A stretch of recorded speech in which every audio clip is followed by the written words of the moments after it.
mereka harus punya kurikulum yang prioritas, ya, prioritas untuk memfasilitasi mahasiswanya lulus untuk bisa menjadi seorang entrepreneur, pengusaha di bidang perhotelan.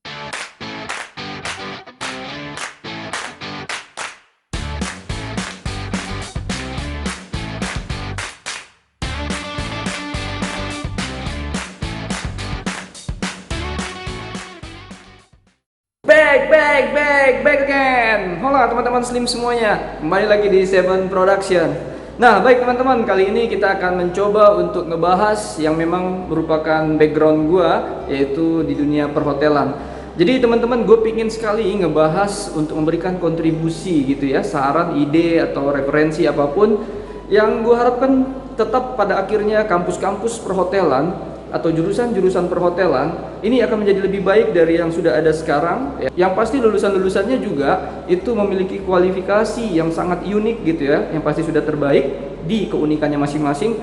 Dan yang pasti gue juga berharap ada banyak opsi yang bisa gue tawarin supaya nanti ada begitu banyak peminat-peminatnya. Karena yang harus kita catat bahwa 20 tahun ke depan salah satu bisnis atau mungkin jurusan yang tidak akan mati, ya, walaupun teknologi sudah masuk di dalamnya, adalah perhotelan. Kenapa bisa? Ya karena setiap orang pasti butuh yang namanya rekreasi, butuh yang namanya liburan. Dengan mereka rekreasi dan liburan, mereka butuh yang namanya penginapan. Ya, entah itu hotel, entah itu motel, entah itu cottage, apapun itu. Namun di sini gue akan mencoba untuk memberikan opsi yang sifatnya lebih ke saran supaya ada perbaikan dan peningkatan di kampus-kampus yang jurusannya perhotelan. Oke teman-teman, seperti apa pembahasannya? Namun sebelumnya, teman-teman bisa berinvestasi terlebih dahulu dengan menekan tombol subscribe, share, like, dan komennya. Oke teman-teman, seperti apa pembahasannya? Check it out!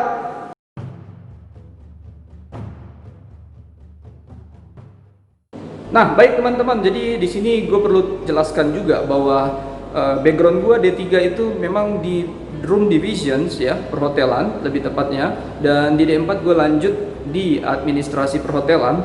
Terus gue lanjut di S2 dengan mengambil yang namanya Magister Pariwisata.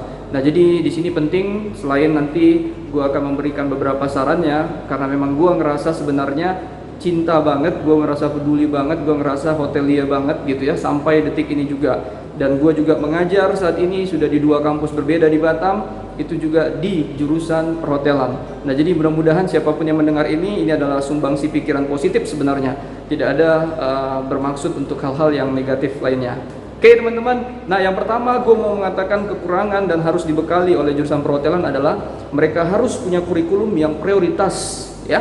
Prioritas untuk memfasilitasi mahasiswanya lulus untuk bisa menjadi seorang entrepreneur, pengusaha di bidang perhotelan, entah itu nantinya di bagian minum-minuman atau food and beverage gitu ya, atau misalnya di bagian makanan, food and beverage product gitu ya, atau biasa disebut dengan culinary atau kitchen. Dan juga mungkin di room division, yaitu jurusan yang memang menjadi mata kuliah gua ampuh gitu ya, karena memang di room division juga kita bisa berpikir bagaimana menjadi seorang yang menyediakan beberapa option tentang guest amenities ya, atau guest supplies, barang-barang yang biasanya dipakai tamu di dalam kamar tapi itu tidak di charge, atau ada juga yang guest supplies itu di charge gitu ya. Nah teman-teman, jadi di sini penting sekali mindset gitu ya, trik-trik, tips untuk menjadi seorang entrepreneur haruslah difasilitasi di kurikulum jurusan perhotelan. Nah, sejauh yang gua jalanin baik sebagai mahasiswa 3 kali gitu ya, dan juga sebagai dosen di 2 kampus yang berbeda, gua belum menemukan arahnya ke sana. Jadi ada terlalu begitu banyak kampus, dosen-dosen yang terlalu fokus kepada bagaimana mencetak mahasiswa untuk menjadi seorang misalnya front office manager atau FB director gitu ya, atau menjadi executive chef. Tidak ada yang salah di situ. Tapi menurut pendapat gua, dengan zaman yang sudah serba milenial, terlebih lagi bangsa ini butuh jumlah entrepreneur yang minimal itu 2% dari jumlah penduduknya. Dan kita masih di 0,7 ya, seingat gua gitu. Jadi masih jauh sekali, sehingga perlu nih kampus yang memang mencetak generasi ya terbaik bangsa harus juga berpikir bagaimana kurikulumnya lebih mengarah kepada pengusaha atau mencetak entrepreneur-entrepreneur di lingkungannya. Memang benar Ya, jadi kalau teman-teman tuh mungkin dapat mata kuliah yang namanya entrepreneurship atau kewirausahaan. Namun, sorry ya, bukan berarti gue memojokkan atau gimana, tapi gue ngerasa beberapa rekan dosen yang gue lihat, mereka bukanlah praktisi langsung. Sehingga pada saat mereka menjadi dosen pengampu mata kuliah tersebut, sering sekali mengarahkan mahasiswanya lebih hanya kepada membuat yang namanya proposal business plan, ya, bagaimana mereka mencari investor, ya, atau meminjam uang ke bank, ya, atau ke pemerintahan. Itu penting, tapi menurut pendapat gua inilah yang menjadi PR terberat, ya, PR terbesar gitu. Jadi kalau bisa, yang lebih dibutuhkan mahasiswa itu adalah sesuatu yang sifatnya real ketika mereka memang benar-benar mau terjun ke dunia usaha. Dan yang namanya materi real itu haruslah praktek langsung gitu, bukan sekedar praktek membuat proposal saja, karena itu sebenarnya bisa maaf kata diwakilkan atau diupah orang untuk membuat proposal bisnisnya, tinggal diawasi sama teman-teman mahasiswa. Jadi ada yang lebih penting lagi dari yang sekedar penting saja. Nah, jadi teman-teman, gue merasa bahwa ada baiknya saat ini kampus sudah harus menjadikan prioritas utama.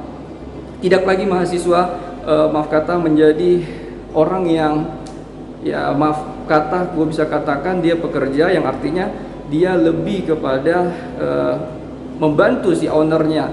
Padahal sebenarnya dengan kemampuan yang dia miliki, dengan kualitas yang ada dalam dirinya, dia bisa tuh yang namanya mendirikan atau membangun hotel miliknya sendiri, ya. Namun sayangnya materi itu tidak ada. Jadi perlu materi-materi yang menurut pendapat gua, satu, bagaimana mereka bisa punya hubungan yang baik dengan investor. Artinya di sini berarti kampus juga memfasilitasi link-link jaringan-jaringan. Pengajarnya juga ada baiknya adalah orang-orang yang ya mungkin stakeholder untuk bisa membantu mereka lebih cepat lagi kepada menjadi seorang pengusaha hotel, seperti itu. Dan berikut juga bagaimana mereka ini harus lebih banyak tugas gitu ya, lebih banyak sifatnya praktek yang menjual atau seni negosiasi gitu ya.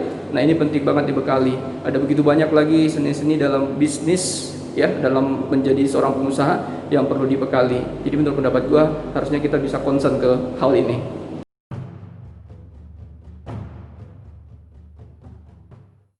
Nah, berikutnya yang kedua, teman-teman, gue ngerasa bahwa ilmu communication skill, ya, skill berkomunikasi. Jadi dalam bisnis, menurut pendapat gue ini menjadi sebuah jantung juga, karena kemampuan orang untuk berkomunikasi, negosiasi ini sangat penting, ya. Bahkan mungkin, maaf kata, kalau ada teman-teman kita yang menjadi pengusaha padahal dia tidak mampu berbicara atau memiliki kekurangan fisik, ternyata dia bisa mampu jadi pengusaha. Artinya di communication skill itu yang paling penting adalah bagaimana satu, kamu bisa memberikan pesan yang sampai dan dimengerti oleh lawan bicara atau calon partner kamu.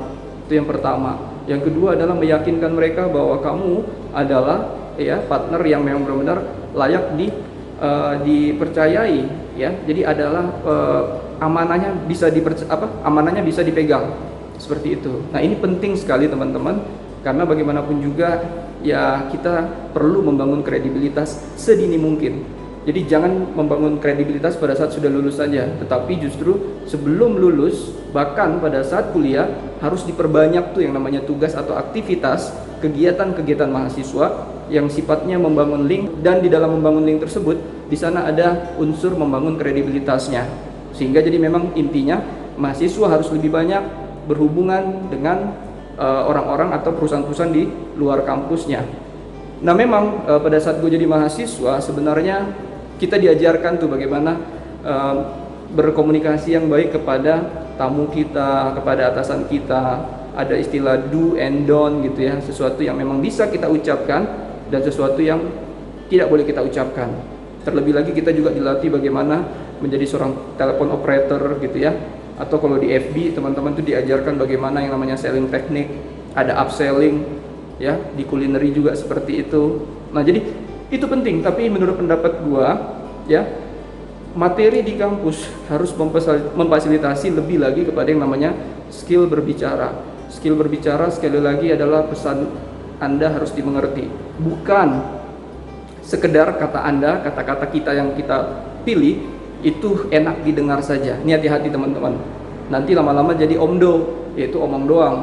Karena, ini orang pinter nih ngobrol, ya. Tapi sekali lagi Tidak ada satupun hal yang dalam dirinya tidak bisa dipercaya atau dipegang. Ini bahaya. Jadi melatih mahasiswa untuk punya kredibilitas ini penting, dan itu bisa dilatih melalui materi yang namanya communication skill.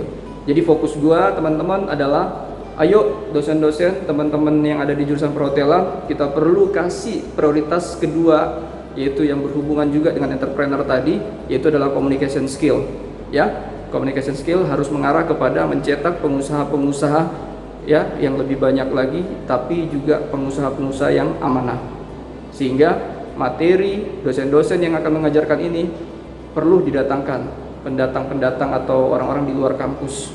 Sebenarnya tidak terlalu harus S2, harus S3 dosennya. Ya, gue pikir ayo kita kolaborasi, yaitu adalah praktisi-praktisi di luar kampus, pengusaha-pengusaha dari luar kampus yang memang amanah. Sekali lagi harus amanah. Ada begitu banyak juga di luar sana pengusaha-pengusaha yang kita tahu kaya tapi tidak amanah. Ya, ini akan berbahaya karena nanti lulusan-lulusannya juga sedikit banyak dia akan mengikuti pola yang pengusaha atau dosen berikan di saat di kelas.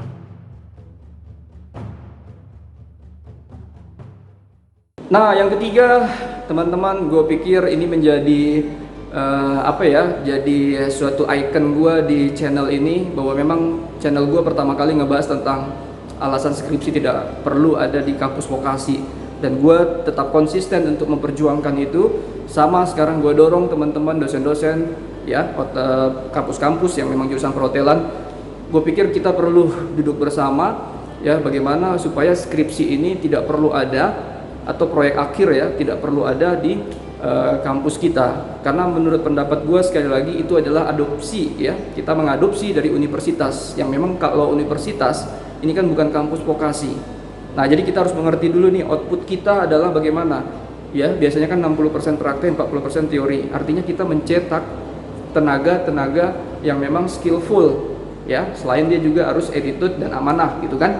Nah, teman-teman, gue pikir kalau memang itu outputnya, kita tidak perlu sampai harus ke skripsi atau proyek akhir yang catatannya lebih banyak kepada bagaimana, kepada format penulisan, gaya berpikir, seperti itu ya.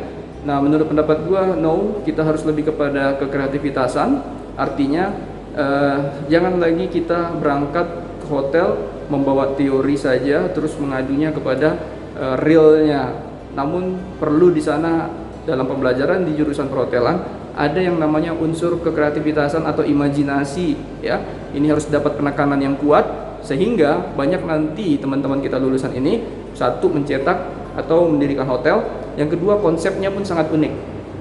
Ya, bayangkan kalau sekarang yang gue tahu tuh banyak kita jadinya merasa wow, ada hard rock ya, ada hard rock yang memang dia punya konsep sangat-sangat casual gitu ya, gaul. Ada juga Haris yang sudah mulai ke sana, bahkan sempat Citylink pesawat, mereka pramugaranya memakai kaos Citylink ya, yang biasanya pakaiannya itu sangat rapi dan sangat berciri khas gitu. Nah, jadi teman-teman, gue pikir skripsi perlu dihapuskan karena itu tidak benar-benar kita butuhkan. Namun kalaupun kita butuhkan, menurut pendapat gue, kita bisa menjadikan penggantinya semacam kayak presentasi mahasiswa, tapi tidak harus ada format penulisan. Biarkan dia menjelaskan, biarkan dia mempresentasikan idenya, yaitu yang didapat dari 4 tahun kuliah di jurusan perhotelan. Dan biarkan dia mau mengambil materi apa saja, entah itu dia mau mengambil kalau di room division konsep atau layout kamar yang unik, atau misalnya di F&B dia punya minuman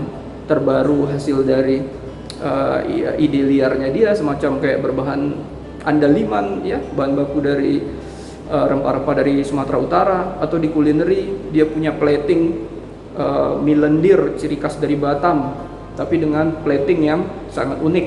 Ya, silakan saja. Jadi biarkan kita mahasiswa ini dia punya sebuah karya tapi tidak dalam bentuk penulisan saja.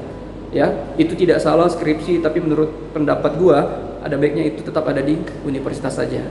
Oke teman-teman, gue pikir itu saja pembahasannya. Semoga banyak membantu dan bermanfaat ya. Semoga kampus perhotelan kita, jurusan perhotelan ini semakin maju, terlebih punya lulusan-lulusan yang punya keunikan sehingga bisa menginspirasi jurusan-jurusan lain yang ada di sekelilingnya, terutama kehidupan masyarakat. Oke teman-teman, itu aja pendapat dari gue, dan jangan lupa juga berbagilah dengan menekan tombol subscribe, share, like, dan komennya. Jangan lupa tekan loncengnya untuk dapatkan update dari channel ini. Oke teman-teman, subre. Thank you very big and God bless you all. Out.